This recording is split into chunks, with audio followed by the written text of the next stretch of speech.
లోకం కోసం ఇంత గొప్ప పరిశ్రమ చేసిన వాడి ముఖం కన్నా సుముఖం ఇంకేముంటుంది? కాబట్టి సుముఖ కాదు. సుముఖ అన్న మాటకు అర్థం ఏమిటంటే అందంగా ఉన్న ముఖం సుముఖం కాదు.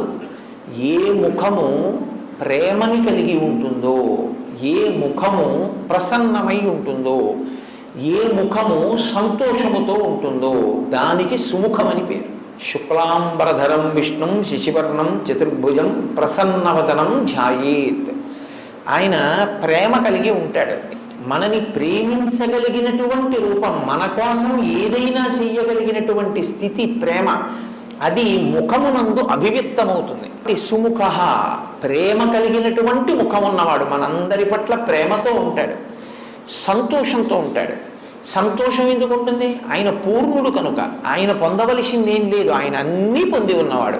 అందుకని ఆయన నిత్య సంతోషి.